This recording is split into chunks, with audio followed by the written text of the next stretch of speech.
All right, Matthew, welcome to episode 56 of the Performance Advantage podcast. This week, we're talking to Mikki Willden Ph.D, nutritionist for athletes. As always, shout out to our sponsors, Endurance Training Hub and Smart MTB Training, online self-coaching software to help you become a better athlete in your chosen sport.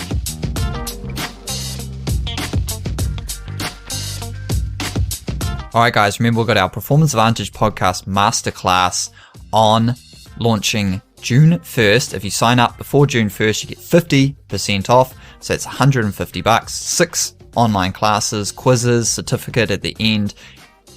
We just cover everything you'd want to know to apply sports science to help you train more effectively and efficiently.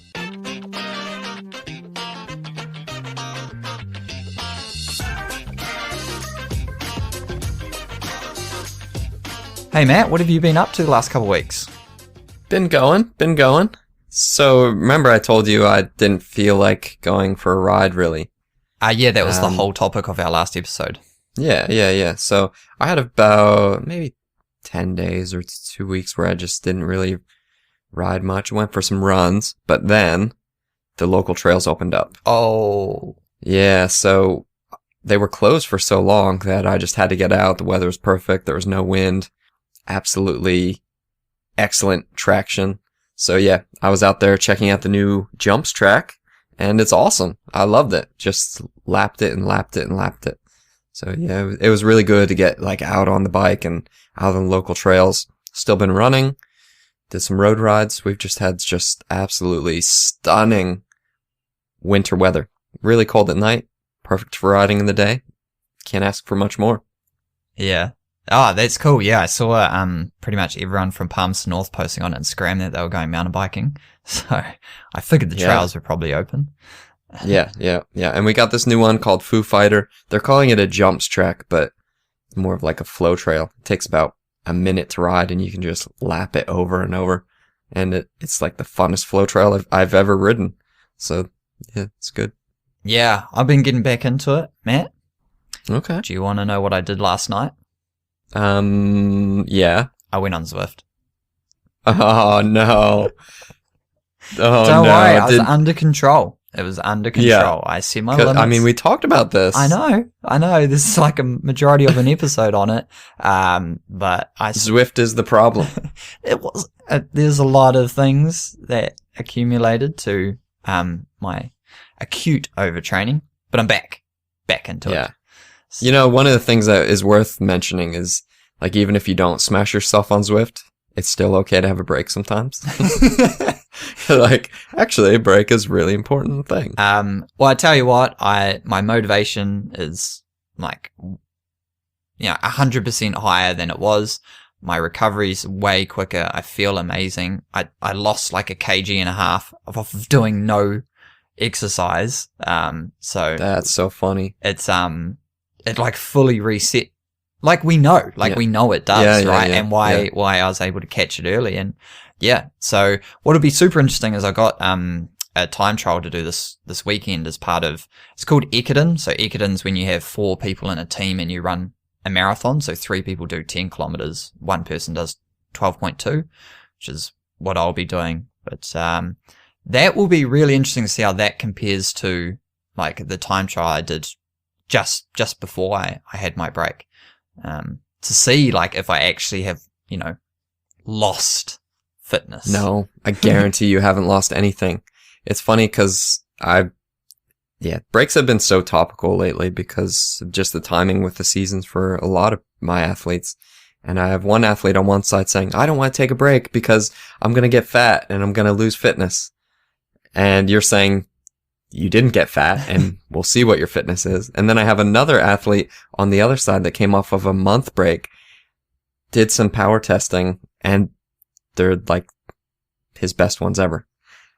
So, it just solidifies the beauty of a break, and a break's like it can be a really good thing. Yeah. And if you want to hear more on it, just listen back to the last couple episodes where we really delve into like rest and recovery a bit more. But yeah, on today's episode, super stoked to have Mikki Willden Ph.D. She's a nutritionist, also a podcaster on the Fitter Radio podcast. And it was so enjoyable and refreshing to hear, in some instances, a different point of view, but also like a common theme with a lot of the topics that we talk about, but then applied to a practitioner like who is involved with female athletes on that sort of female specific nutritional side of things. Yeah, we don't want to act like we're experts on everything, and we really like to get the experts on. And it's super refreshing when we get the experts on and we hear like, okay, kind of gives us a lot of confidence that we're approaching things, appropriately. And we have a lot of female athletes that we work with. So it's really nice to actually get, a female's perspective, an expert in the area of nutrition's perspective, on some of the things that we do in our day to day. Yeah, that's right. And so might as well just get straight into it. So here's our interview with Mikki Willden. All right, Matt, we've got Mikki Willden Ph.D. Now, would we call you a nutritionist as your main job title? Yeah, I'm a senior lecturer at Unitec actually, which is a polytech up here in Auckland, but I'm a registered nutritionist as well. So I suppose it's kind of, I've got my, I'm in both camps a little bit. My passion is nutrition. No offense, Unitec.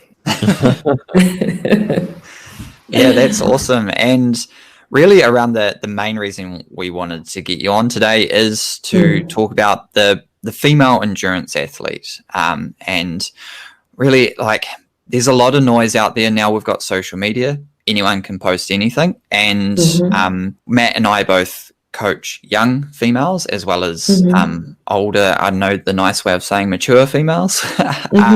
And that spectrum and what happens hormonally changes hugely. And so we get asked these questions, and honestly, we don't know.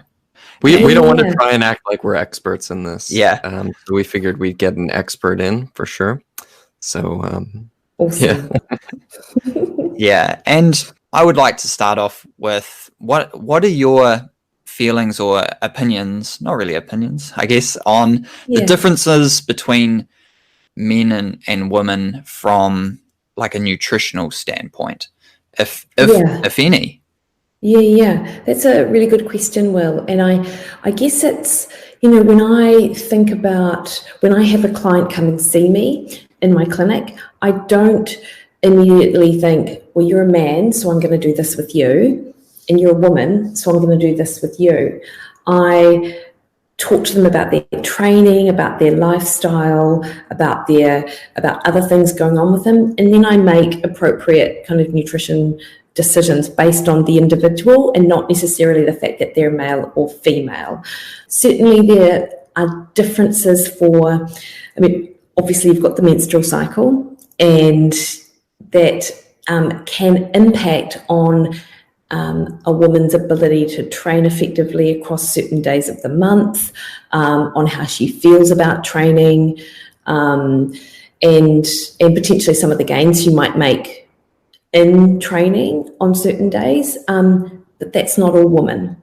I think that certainly the menstrual cycle impacts on certain things, and I'm sure that we'll go into it, but I do feel that you can't make that the impact that it has really depends on the women themselves and just how symptomatic they are across the cycle too. So that is obviously a consideration that we have if I'm thinking about male versus female, and certainly things like iron stores is a big one, because of course with the menstrual cycle you're going to be losing blood every month, much more so than men, and then you've also got whether or not they're on the oral contraceptive pill, and that's certainly clearly female specific, these two things.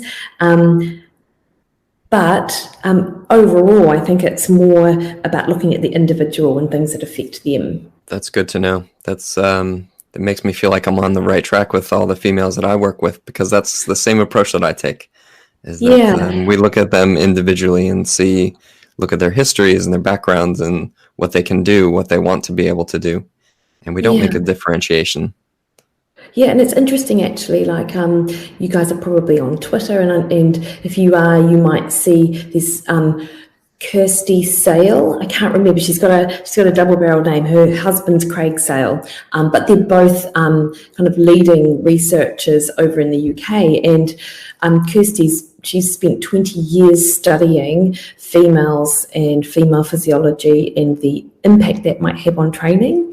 And I screenshot a tweet of hers just a couple of months ago saying, look, I've spent 20 years studying this, and there is just not enough research to make definitive, to make training programs based on the menstrual cycle for women. She's like, we are just not there yet. And if you look at, some of the research studies, I mean, there are small numbers of women. They haven't tracked the menstrual cycle properly or in a systematic way. The menstrual cycle isn't a 28 cycle for most women. It varies from 21 to 35 days, could be considered a normal cycle. And then you've got the psychological impact, for some women, that's actually the major consideration. It's not physiology, it's how they feel about their cycle.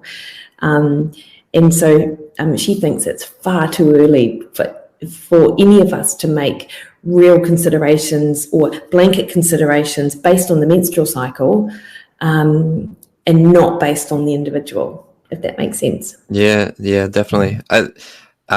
There's definitely, when we look at the research that's published, especially in things like sports, like what we do, most of the studies are on men. And my friend, when I was doing my master's, and I was just getting a handle on how we do research and why we do certain things. And my friend Celine from Bicycling Magazine asked me, why don't studies normally use women in them? I didn't really know what to say. I just said, it's because when we're averaging and looking at statistics, we need to have kind of a cohesive group. And then I thought about it more. I was like, man, especially if we're looking at something like power output, which is what I mostly studied, there's no reason why we can't do men and women, because we're just looking at differences in power output. But then research specifically on women is definitely just lacking. And we watched one of our friends that was doing his PhD with us, and he tried to do a female specific study looking at the menstrual cycle and heat acclimatization. And there was a lot of organization going into getting that done. And that's kind of one of my guesses why there's not a whole lot of this research out there, just because the organization is just huge to sync everything up with the phases of the menstrual cycle and the research. And that's what everyone says, Matt, unless you've got women on, say, the oral contraceptive pill and it's all timed exactly right, then you do have the added complexities of a menstrual cycle in there, and you can't just assume that you might get some women in the follicular phase, for example, which is the first phase after in the earlier phase of the menstrual cycle, but that for some women might last 14 days, for another woman might last 19 days. So it does have an added complexity, but thankfully there are more and more researchers out there willing to add that into their study designs and actually take that on board, because I just wonder if for historically people have just gone, oh no way, just not going to go there. Or equally, in the studies that they do it, they just don't even mention the menstrual cycle. They don't even ask a woman if she's on an oral contraceptive or anything like that. So I think it's beginning to be tackled much more now. It definitely is. Starting out, especially as a coach, and I was coaching a couple young females, and I was maybe 25. That's not a comfortable subject to broach. As a 25-year-old male and a 16-year-old female, is how do you even there. Right. And being, sure, I went through university, but I also did a couple, coaching accreditations like you need to do for insurances and different things. There's nothing in there that says how you're supposed to handle that situation. And so as any young, like 25-year-old male, I just ignored it. It's so taboo. They don't even like give you instructions on how to approach it gracefully. Like, oh, that's so taboo. We're not even going to talk about helping you there. Talking about it. I just had not considered that until you said that. That is so funny. So I have on Fitter Radio, my co-host Bevan, he is very much in the space with, talking about women's hormones and stuff like that. And he's very comfortable with it. He is close to 50 and his, clients are not necessarily, and if they are 25, it's fine because he's just like, some kind of dad. So it's really different as a 25-year-old kid, totally. Yeah, it's just a difficult one because you don't know who's on the other end of who, their personality types, and it's just well, even now, we're still just 30, so we're dealing with and this is why we should get more into some of the topics we had and menopause. That's a big one. I think probably because the popularity of endurance and ultra endurance sports in the 40 plus female bracket is just growing. It's huge. It must be the fastest growing sort of sector in endurance sports. And so I'm getting these questions like, I'm putting on weight and I can't, for no, like I'm not changing anything. I'm probably eating more specifically to my training. And so like in the menopausal phase, like, what is happening to a female body, if you can touch on that? Yeah, sure thing. So, as a woman kind of goes into perimenopause, the changes in the hormones, it's not that kind of nice cycle of, this triphasic estrogen and biphasic progesterone and high hormone, low hormone and stuff like that. Things can be all over the show for some women. Like you will have women who will sail through perimenopause and menopause without even like so much as a blip, and nothing really changes for them. That is, I would say, a lucky few. Whereas for other women, as you get with estrogen, it declines over time, but it's not just this decline. It kind of goes up and down on its way out, essentially. And you also get, and then you get this gradual decline in progesterone as well over the course of years. But alongside that, you get those fluctuating estrogen levels can cause hot flashes, which impact on sleep. It can cause increase in cortisol. We become more insulin resistant, just because you don't have estrogen makes us much more insulin sensitive. So when that does start dropping, our sensitivity to insulin also changes, and so we become less carb tolerant, which means we can't eat the same amount of carbohydrate that we once were able to. Another thing that occurs is, and this is more from a practitioner perspective, is that a lot more women become dairy intolerant in that menopausal phase. And so casein protein is a type of protein in dairy which is or can be inflammatory. And for whatever reason, and this is not just my observation, this is, many clinical observations, in conversations that I've had with colleagues see the same thing, is that you get this increased inflammatory response to dairy. And so if you've got low insulin sensitivity, increased inflammation, that's going to drive up cortisol when you're sleep deprived because you've got hot flashes, that is going to impact on weight gain, because it's not just these things, but these are definitely some things which can occur. So you might be doing the same training and eating the same diet, but you begin to gain weight, and particularly around the middle, so around the waist region. And I have a number of women come to see me, and they're like, I've never had a tummy before. I've always been really lean through here, and now I've started to gain weight around here. What is going on? And so definitely those things. And I mean, there are other changes and stuff as well in terms of mood, because progesterone is really calming for the brain, and it can buffer some of that kind of high estrogen effect. But because progesterone is just kind of gradually decreasing, not only is it important for mood, it's important for sleep as well. It can be really sleep promoting. So that will also impact on someone's ability to get like a good night's sleep. And of course, as an endurance athlete, sleep is the best recovery tool we have.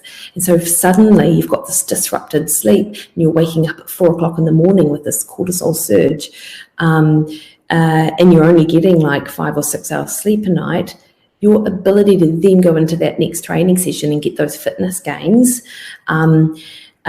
is totally compromised. And then, so it's like this complete cycle. Again, this is not everyone, it's not every woman, but it's certainly for those who experience challenges going through perimenopause and menopause.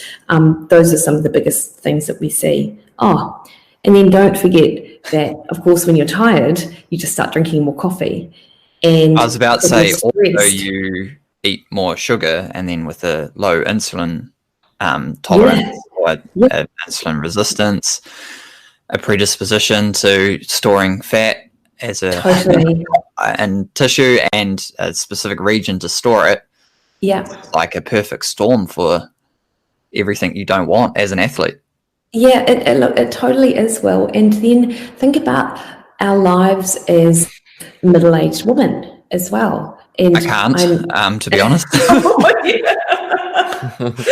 call. Actually, I'm just thinking about myself. I'm 43 this year, and I'm like, you've got, people, endurance training isn't, it's not 30 minutes a day, 5 days a week. It does take time. And then you've also got work, you've got family, you're running that family around, you're running a household. So you're jacking yourself up on caffeine in the early part of the day, you're unwinding with wine at the end of the day, these are all things which women do not like hearing when I talk to them about why they're gaining weight and at this age. One of the things that I was thinking about when you were talking about this insulin sensitivity change, I was thinking about how we see females in endurance sports in particular, like the longer the event gets, the better females are doing, like beating men outright, which is awesome. Yes. And does that have anything to do with these changes in insulin sensitivity or insulin production, anything like that? Because I know this whole carbohydrate diet thing in females, there's a lot of noise out there with that. Yeah. Yeah, that's a great question, Matt, and some of the research and studies that I've seen have indicated that women may or do oxidize fat at a higher level than men. There's been studies looking at men and women in their fat oxidation and their ability to burn fatty acids, which we all have this almost like unlimited amount available for energy, and women appear to be better in a research lab setting. And the thought is, if women can burn fatty acids better than men, maybe they are preserving their glycogen a little bit more, so they'll have more at that kind of the end of a race, and that's why they're able to go for longer. However, you guys, you're exercise scientists, you'll probably be aware of this, is that even if something looks better in the lab, how meaningful it is out there might not, that doesn't necessarily translate to any meaningful difference in the real world. And I think I was looking at something actually even just last night, and I think the difference in the amount of fat that a woman could burn was like 22 grams or 2.2 grams. I've got my decimal point in the wrong place, but suffice to say, it wasn't enough to explain really the difference between men and women. But then also think about muscle mass and how men have the capacity to they have more, generally speaking, more muscle mass because they're bigger. Their ability to potentially preserve or store more glycogen is going to be much more than a lot of women. So I'm not sure that that's necessarily the answer. I don't know. Mikki, you might be interested in a finding I came across during my research, which was the woman I had 5 versus 8 on two different diets, the low and high carb. The woman, it was not so much that they burnt more fat, it was that they weren't very good at burning carbohydrate at the rate men could. So this was the theory I put in my thesis, was that when you have the ability to burn 90 grams an hour of carbohydrate as a male and 60 grams, actually a little bit less in the woman I had, when you start to go longer, say 10 hours, carbohydrate, the rate of glycogen utilization doesn't become limiting like it does in a marathon or a half marathon. And so my theory was that when you remove that limiting factor to performance, you now have a greater, like, and a more even playing field.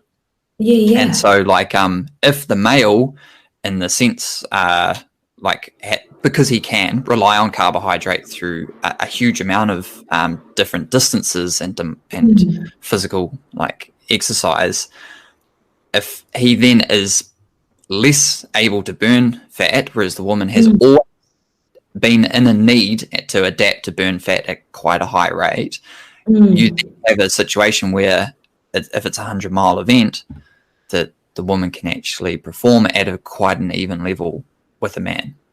Oh, that's interesting. Well, fascinating. I was like quite amazed, and I was able to find a couple of studies where they'd sort of shown that kind of thing, where the woman had burnt exogenous carbohydrates, so carbohydrate you take in. This is for the listeners, I know you know, but sports drink gels they absorbed and burnt and oxidized at a faster rate than men as well. So I just thought that would be an interesting super interesting. Yeah, absolutely. And I also wonder, it's how individual this is as well, again, because if you think about other fuel substrates, like, for example, ketones, and your ability to utilize ketones as a fuel source, there are genetic differences with your ability to produce them. There are people who are going to be better able to directly burn free fatty acids as opposed to producing ketones to use for energy.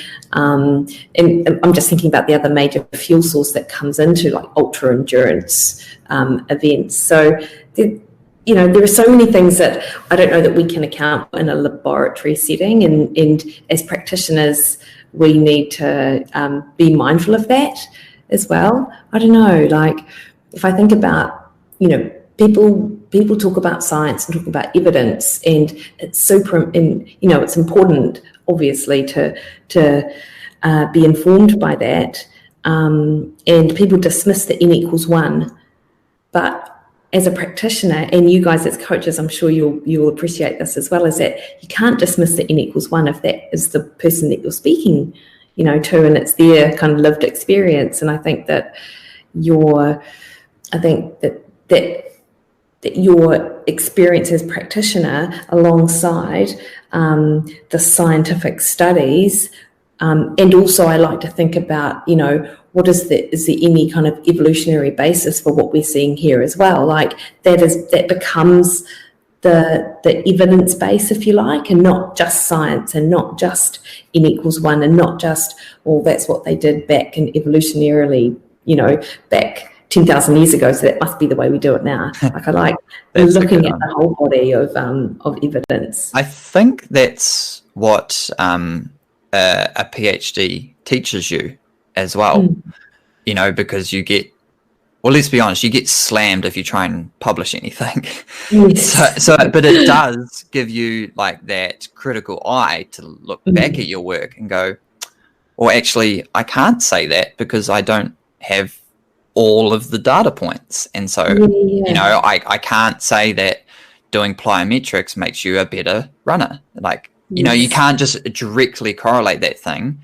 And then but you also know that, 5 of the 10 people did run faster. So you do know that if I try it with you, it's not going to make you worse. And there's a potential that you will be really well, you will respond super well to it. I'm so glad you've said that, Will, because I hate biometrics and I do not want to be doing them to make my running better, even though I'd quite like to run a bit faster. Well, Will has the right program for you then. It's funny, though, being like having been a scientist and then working with athletes and trying to stick with always using this science. And I want to apply all this science to every single athlete. And sometimes you just can't, because you need to take a super individualized approach. And I'm slowly coming to terms with that. Hey guys, I just want to take a quick pause to tell you about our new 6-part e-learning course that Dr. Matt and I have put together to help you guys better utilize sports science to train more effectively. You can check it out at performanceadvantagepodcast.com. The link will be in the show notes. And if you pre-register before the release date, you will get 50% off. That's a saving of $150. And it will only cost you $149 for a 6-part course that has videos, it has audio, it has downloadable resources, and a quiz after each 6-part section. We're going through things like understanding aerobic development, analyzing your training and training peaks, periodization, polarization, everything you need to know to be a more effective athlete. If you're an athlete, if you're a coach, if you're a student, this is a resource you're really going to want to have. Lifetime access, all in, whenever you want, in your own time. Check it out, performanceadvantagepodcast.com. All right, back to the show. And do you know, Matt, that's what I learned as early on in my practitioner career, is that the sports nutrition guidelines for carbohydrate intake they just did not work, like almost across the board. These really high levels of carbohydrate, like 8 to 10 grams per kg body weight per day for anyone that did endurance exercise. Have you tried eating 10? Mate, there's no way. You couldn't eat anything else, and even then you're really struggling. Like, I did a talk at the Nutrition Society conference last year, and I had a slide that showed the amount of processed crap that you had to eat to get in even 8 grams of carbohydrate per kg body weight per day. And then if you tried to do it from a kind of a more whole food approach, because the argument is always, you don't have to eat white bread and jam. You can totally eat like kumara and potato and stuff. You just could not eat that volume of food. And it is always opportunity costs. As athletes, we really struggle to get in the protein that we need, the micronutrients, the iron, the zinc, the B vitamins that are essential for recovery, for muscle mass retention and things like that. If you have to adhere to these, massive carbohydrate guidelines, you just cannot get in the nutrients you actually need to support health and support all those other things. And I mean, and if we do go back to science and research, it totally shows us as well. Like, if you look at the habitual dietary intake for athletes, elite athletes, they manage about 5 grams of carbohydrate per kg body weight per day. I think that might be a male cohort, actually, which is like half of what is potentially recommended for the same kind of athletic population. And the answer, I mean, they're not going to what was the recommendation? You need to double your carbohydrate intake. Think of how much better you're going to be performing. And these are already like world-class athletes. Like, I don't know. And they're thinking, I have to eat twice as much and I'll be how much faster? Yeah, exactly. Like, is that even possible? That's already a lot. Yeah, it is hard. Will, have you given it a good bash? Have you? Well, before I started low carb, I was incredibly strict low fat. Yeah. Like I'd cut fat off bacon. I was like, Oh, that sounds so sad. well, what I'll a tell you life. what's super interesting. I did a biochemistry undergraduate, and so we were so down in the weeds about the metabolic processes. I remember this one lecture where we looked at if you could survive off of fructose alone, and of course metabolically, like you can. And then we also looked at the Atkins diet, and they dismissed it because of their own biases and that the fat is disgusting kind of thing. As the energetic loss of creating ketones from fatty acids is the reason these people lost weight. But no, so just coming out of that, it was like, well, there's a direct correlation. The word is fat, the fat's on your body, totally. I know that when you look just at glucose in your bloodstream and then through glycolysis, there's no fat production there, but there is when you eat, fat. And so, it was just, that's what I did. And so I used to, you eat horribly, and I struggled with weight gain and all of the things you've probably talked about on your podcast and in your talks and with different athletes and things. Totally. But then Will went the totally opposite direction, and now he's like, then he was super low carb guy. Yeah. And then he's trying to teach me, Matt, you need to train fasted. And then now I'm teaching my athletes, we need to train fasted. Over the last several years, we started doing that. But some of the things that we hear are maybe that we shouldn't be training fasted. For females. Some of the noise that we're trying to cut through. Yeah, and I just think, what we know from science, or what we understand at this point in time in science, and this might well change, is that you get those important endurance adaptations when you train fasted.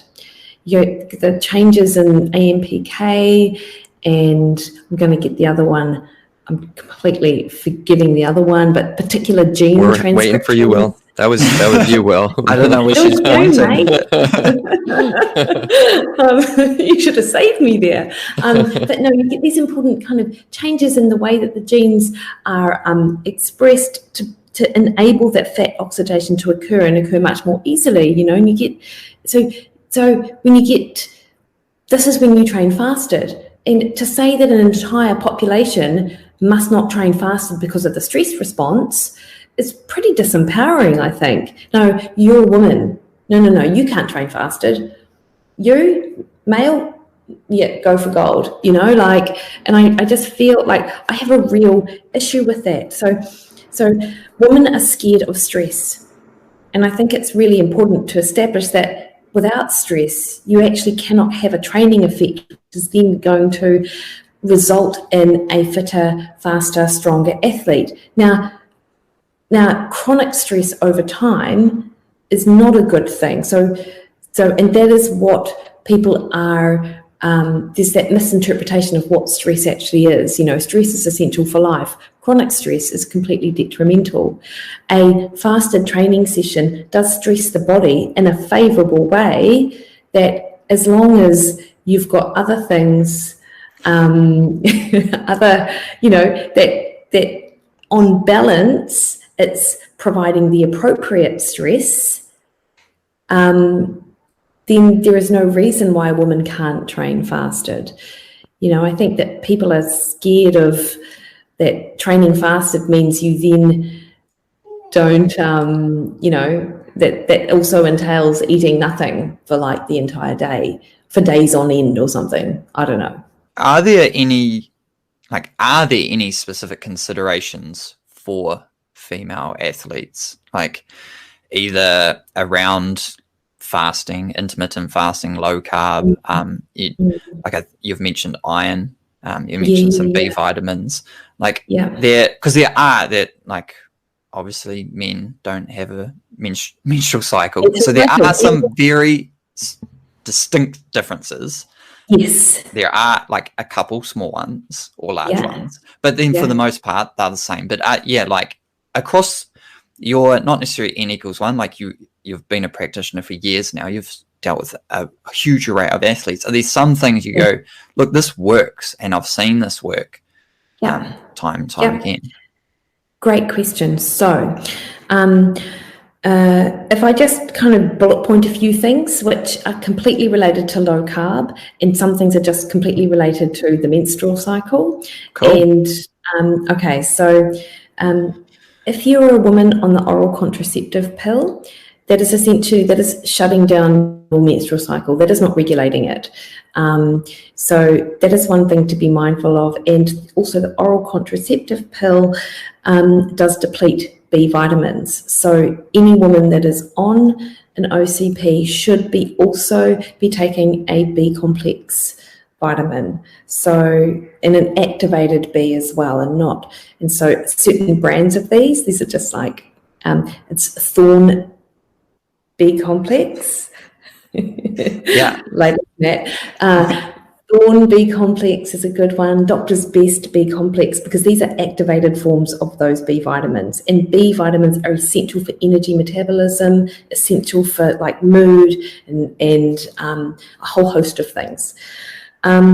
Carbohydrate intake. So when you look at low carb diets are in some circles are like an absolute no-go for some practitioners when they're working with female athletes.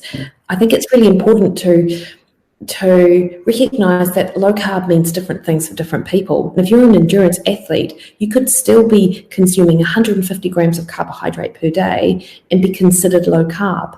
Timing is important when it comes to, as you well know, Will, training that metabolic flexibility. And the argument that is made is that what do you mean you're not metabolically flexible? We are always going to be able to burn carbohydrate and fat across the day, because that's just physiology. In the carb dominant kind of world that we live in, if you like our food supply has essentially for so many people just really suppressed the ability to burn fat on a day-to-day basis. So we aren't metabolically flexible. So we do actually have to train those pathways. But carbohydrate is, to my mind, for a lot of athletes, still an important part of the diet, because it brings with it fiber and vitamins and micronutrients, phytochemicals, from plants and stuff that you don't get from other food sources. But timing is key. And so this is why I really utilize, I suppose, a periodized approach. So if a woman, if she isn't a very good fat burner, and we know this because she can't go for 45 minutes without taking a gel, then we train that ability to burn fat by doing some fasted sessions, by instigating some other train low strategies like sleeping low or double day training. We put carbohydrate in after training rather than before, so you still get the benefits of having the carbohydrate, but it's not impacting on the ability to burn fat. And that can also help from a body composition perspective as well. But for some women, that might be 80 grams of carbs. For some women, it might be 140 grams of carbs a day, but we all kind of appreciate that that's still within that low carb spectrum. I wonder how many people think low carb and think it's got to be 20 grams of carbohydrate or less per day. Holy, that'd be hard. It would be hard. So that's, and actually you just said specifically for women, that's actually just across the board, to be fair. I really focus on protein for women particularly, because men, generally speaking, eat more and are more likely to meet their protein requirements. For a woman, they are much less likely to eat the protein that they need. Now, if you follow anyone like Stu Phillips, He's this protein guru out of McMaster University. And Eric Helms is another one. He studied up at HBSMZ, maybe at around the same time that you did, Will. If you look at requirements there, the recommended daily intake of 0.8 grams per kg body weight is woefully low. Particularly if you consider just the metabolic cost of exercise on bone and muscle metabolism and things like that. So at least 1.5 grams of protein per kilogram body weight per day, but even more so, I think, for a female endurance athlete, I'd go to 2.2 grams per kg body weight per day. But if you're going through menopause, perimenopause, and you're struggling with casein or dairy protein, what do you recommend? Like, is whey protein okay if it's not got casein in it? Yeah, great point. And in fact, I was going to mention perimenopause and menopause as well. So from a protein perspective, eggs, chicken, beef, lamb, pork. So animal protein. With eggs, whey protein is not inflammatory to the same extent at all that casein is. So I definitely utilize like protein powders with my endurance athletes. Actually, a lot of people, just for the convenience factor. And pea protein is also pretty good as well. For a female who is perimenopause, menopause, we do, across the board as we age, we're losing not only kind of muscle mass and bone mass, of which, of course, exercise protects us against, but our ability to process protein is also compromised. And so in fact, protein requirements might be even greater than that, certainly greater than 1.5. It might be more like 2.4 grams per kg per day. And in fact, looking at across a meal by meal, 40 grams of protein in a meal would definitely be kind of a minimum baseline there. And that's not 40 grams of meat, just so people are clear. That's 40 grams of protein, which equates to maybe about 180 grams of steak or something like that. Yeah. And just before you go, because I know you got to jump on your own podcast. Sorry. For the radio. You've mentioned like some of these carbohydrate intakes, protein intakes and things. Yeah. Now, how would that differ between you've got someone who's, let's just say, training every day for about an hour plus. Yeah. And then you have your probably more common athlete of someone who's training 3 to 4 times, like we're not all out there smashing it all the time. So how, like, I'm just, obviously your overall energy intake is going to be lower. So it's going to be harder to get some of these like intakes. Yeah. So is there anything you do to help mitigate like those huge differences? Yeah, sure. I'm big on protein. So I actually keep protein really consistent across the course of, say, a week for an athlete, regardless of, whether or not that's a recovery day or whether it is, a full-on training day. And it's in the fat and the carbohydrate, I toggle according to energy requirements, body composition goals, things like that. So if I've got an athlete who is, say, going out for like a 3-hour run, on that day, their carbohydrate intake will certainly increase, along with just general food intake will increase because, of course, they're out and they're training. Or for some athletes, of course, it might decrease because they spend so much time training, they're not able to get their nutrients in. And then I go a little bit lighter on things like carbohydrate and fat on a rest day where the expenditure is lower. So they're not requiring the same amount of calories that they would otherwise. But I don't go super low fat, because I feel like, fat and protein together fat's important for hormones. It's important for satiety and things like that as well. But generally speaking, I toggle those two and keep the protein quite consistent. And then you mentioned calories. Like, are you monitoring? Like, how do you juggle that juggernaut? Yeah. That's a great question. So I speak like that when I'm trying to explain what my approach is. But when I'm speaking to a client, I just talk in food, because we don't eat, like yes, we eat carbs, protein, fat, and calories, but actually people just eat food. So what does that look like on a plate? And so in my head, I kind of have a sense of the amount that someone is eating, but I pretty much don't count calories and don't encourage people to count calories. Of course, there are athletes who are really data driven and they want to know, what is it that I'm eating? And so I help support those athletes.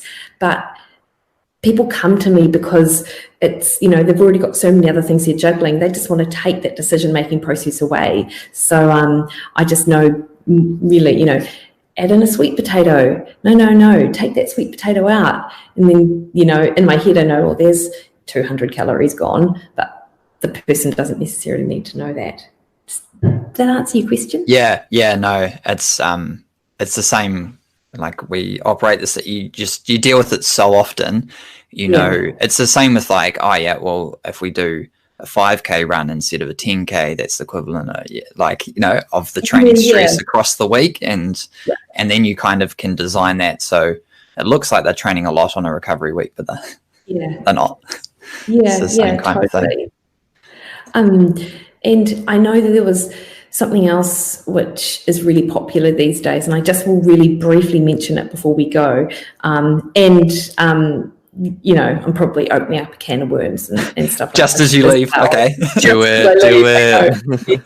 I did see you ask, I think, about intermittent fasting, and maybe you asked about that, or maybe I just imagined it. No, that was there, yeah. Yeah. So time restricted eating or time restricted feeding is when you try and you put all of your all the food and the calories that you consume within a shortened eating window to help potentially enhance our ability to burn fat, obviously improve body composition, but also just help to regulate a whole bunch of other important metabolic markers. For an athlete the problem is that you see out there in the social media sphere and stuff that, if you 16-hour fast, 8-hour eating window, no problem. Surely 20 and 4 is better because, doing an even longer fast. Yeah, totally. Yeah. And particularly for like type A athletes as well. If I'm going to do it this way, I'm just going to do it a bit harder and, we have plenty do of it that. even more. For endurance athletes, for the most part, you're not going to get real benefits from doing extended fasts. And if anything, you just limit your ability to take on board nutrients, limit that ability to recover. Calorie intake is important. We still need calories. And a lot of the benefits from fasting you actually get from training as well, because they are both stresses on the body. And I do think it's important that as athletes, or just generally speaking, that we don't have a really long eating window, because from a metabolic health perspective, that's not good going forward. It's not good right now for us as, for you guys as younger athletes, and for, but as you age as well. And I do see athletes come to me and they do have dysregulated blood sugar. They are storing fat around the middle. They are insulin resistant, and it's not that they're female. It's just that their intake of food, for example, is across a real extended window of about 15 hours. But athletes can still see benefits from having a restricted eating window, if you like, even with like a 12-hour eating window. We know that people can still benefit from having a eating window of 12 hours and not beyond. which isn't massively restrictive, really. It's kind of finishing dinner at 7, having breakfast at 7. But if you're getting up at 4 o'clock to go cycling and you're chowing down on some like white jam and toast, and you're finishing off the day with a Tim Tam and a cup of tea at 8:30, that's not good. Don't do that. Don't be that person. It's not good, Matt. Stop doing it. No, stop it, Matt. Stop it. I'll try.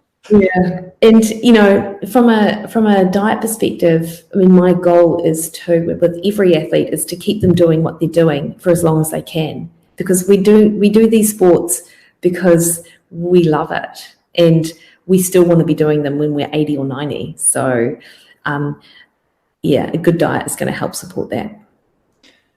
Yeah, those age groupers in the 80 to 90, like they get thinner, so it's easier to win. So if you can keep holding on, you can keep holding on. That is my goal. I'm just like, I need to outlast all these really fast people. Yeah, outlast. That's good. Yeah, like ultimate endurance. Yeah, exactly. Oh, thanks, guys. It's been fun. Yeah, thanks for coming on. Now, do you have anything going on? Any presentations, webinars, or anything over the next where people can touch base with you? I've introduced you at the start of the show, and I'll have all your links to your website and podcasts and stuff in the show notes. But yeah, if you've got anything else going on. Do you know what? I've been doing regular Facebook Live sessions on Sunday morning to help connect me with people out there, and I've been loving it. And people have just been emailing me their questions, and I've been addressing them. So if you don't have anything better to do, you should just keep an eye on my page and come on over on Sunday for Facebook Live, and send me a question if any of this interests you. And I will. Sorry, I'm such a talker. Oh shoot, it's 9:15. This is just me, my perspective and my understanding of the literature. You'll get someone else on who has very similar qualifications who may say something completely different, and that's fine. People just have to take from it what they want. Yeah. No, that's great. It's awesome. Well, have a good day and have a good weekend. You too. Yeah, cool. Thanks, guys.